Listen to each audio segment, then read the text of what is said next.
Let's talk about the basic concepts of gender. When I first started in development work, I have never heard of gender sensitivity. It's amazing how it has been mainstreamed in development work and how more people are aware or woke this issue. And yet, it remains one of the most difficult issues to address. When I was working with a donor agency just a few years ago, we interviewed our local NGO partners for our gender audit. How many of them were doing gender responsive work? What were their needs? How can we support them? We were surprised that none of them admitted that they were doing gender sensitive programming.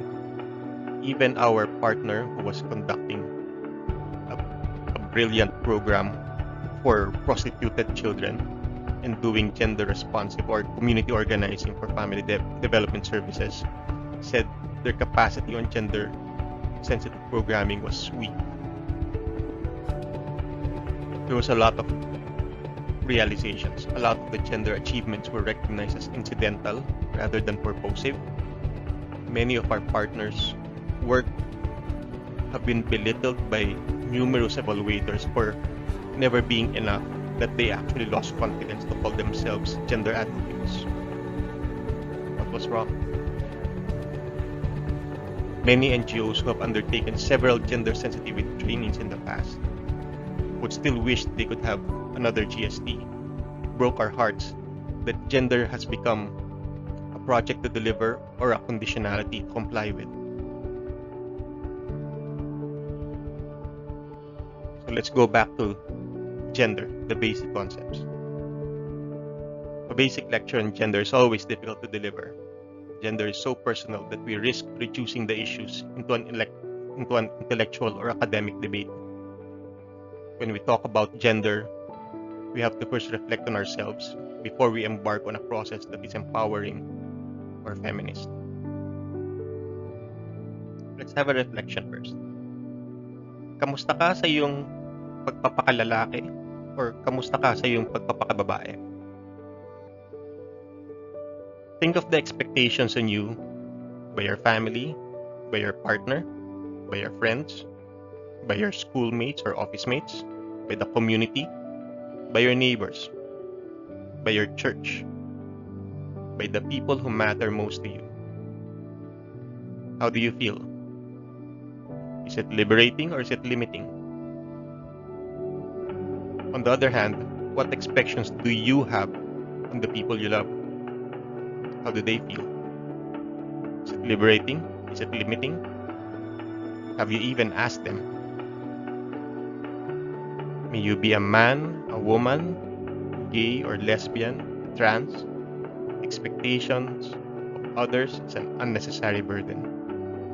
We can play the part to keep the order, but it's never liberating, and you may just reinforce the injustice and the inequality. What if roles were reversed between you and your loved one? How would you feel? How would you feel for them? Whenever my wife and I conduct a gender sensitivity training for couples, participants were always struck with this question. They always knew there was an issue on perceived gender roles, but they were never asked on the spot to confront it. Many men and women would be in tears. There have been several walkouts too, mostly by men.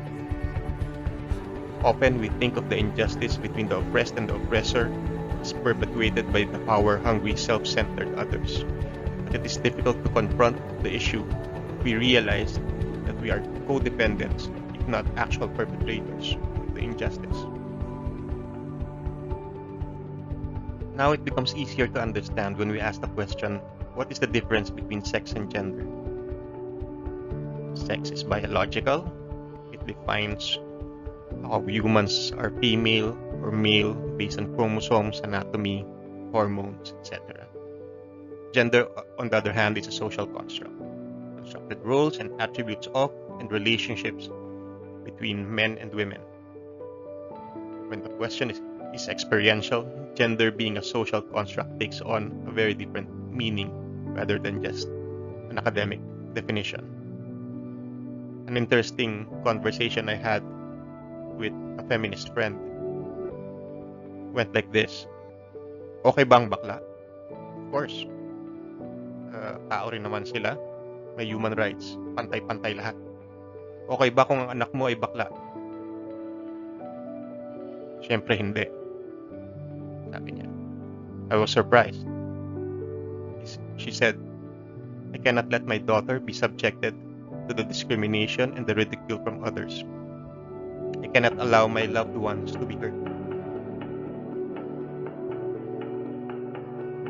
While the issue is very political, we cannot disregard the experiential impact or the context behind people's experiences.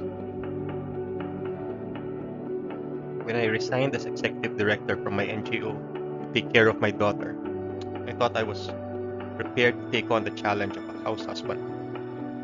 But there was never a level of awareness that could mute the hurt and the anxiety you feel when you know that friends and family perceive you as a loser. Gender roles are deeply entrenched because the most influential institutions in our lives reinforce it. From family, the community, the church, the market, government, the media, all of it reinforce the gender roles. So what is the issue with gender?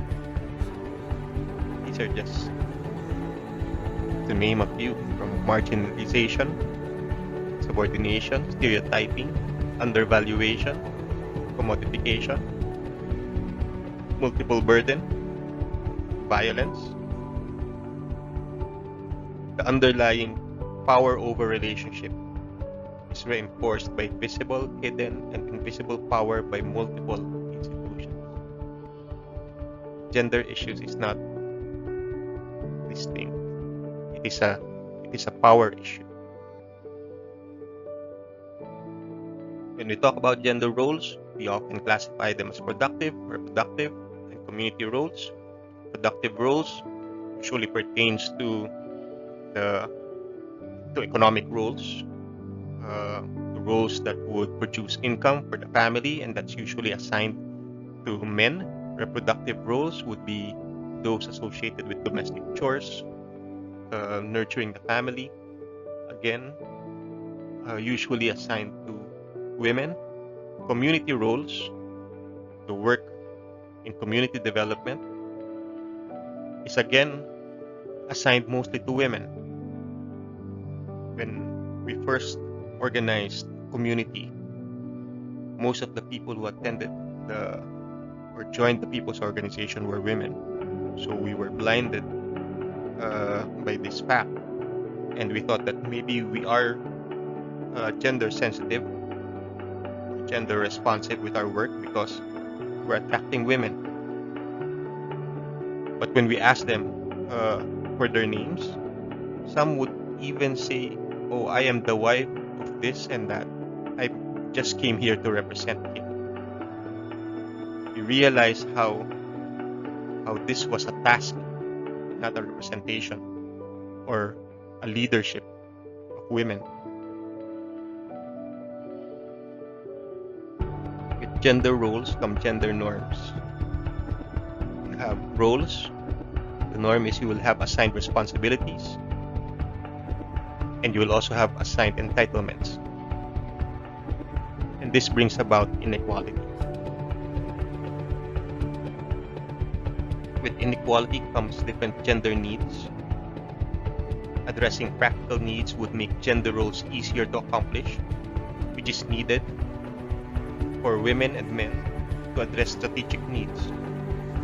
Strategic needs, by addressing these needs, would transform gender roles and norms to gain more equality. So what's all the fuss about gender? Why is gender inequality a top priority? Simply because it is a universal structure that cuts across race, class, religion, ethnicity, culture, age. All of those would have a gender dimension. So how do we address gender issues strategically? How do we empower? Let's go back to our gender analysis. What are the different types of power? Resource power. Who has access and control over resources? When we started out in community-based coastal resource management, even if we thought of ourselves as gender sensitive, most of our work were focused around establishing marine protected areas, mostly around coral reefs. If we analyze it now, these were our programs because we were talking mostly with fishermen. And the fishermen were the ones who had access to coral reefs. The women were not going to the sea. So when we made the program on coastal resource management, we're talking with men, and that directed our response towards the coral reefs. Now, with the gender movement, we're seeing women leaders in amongst fisherfolk. We see that they have more access and control over land-based resources such as mangrove forests. Now there is a multitude of projects going around mangrove reforestation, rehabilitation, mangrove resource management, where you see women leaders at the forefront. Knowledge power. Who creates knowledge? Who shares knowledge? Whose knowledge is prioritized? The mere fact that our NGO then was composed mostly by men and our board were all men meant that we had a serious gender knowledge gap. We didn't know the perspective of women, and that was something that we immediately needed to address. We needed to get more women inside our organization, in our board, and it can't be just any woman. It has to be a woman who would advocate for gender issues and gender rights. Which leads us to positional power. Who decides? Again, it's not just having women leaders. We have to have women leaders who would advocate for women's rights. We have many experiences wherein women leaders would lead their organization only to come home and be beaten by their husband because he was too jealous of all the publicity his wife was getting. Which leads us to personal power. Who has self-esteem? Who has the power to determine the direction of their lives? Who has control over their bodies? Reproductive health is one of the long-drawn issues which has been won at the policy level, but it continues to be an issue simply because people do not want to talk about it. And often this leaves the problem to women. When my wife and I decided on our reproductive health options, it was both common sense and out of love that since she made all the physical sacrifice to deliver our two beautiful children, I would have the vasectomy instead. Seems like a fair sacrifice. Then place it in a different context. When we were doing a focus group discussion with men, we were surprised that they preferred vasectomy over using condom, only to realize that this preference was not born out of love, but because of the high rate of infidelity in the community. In summary, the issue of gender is an issue of personal political power. We have to look at it like that. There has to be a power analysis when we look at gender. Any questions?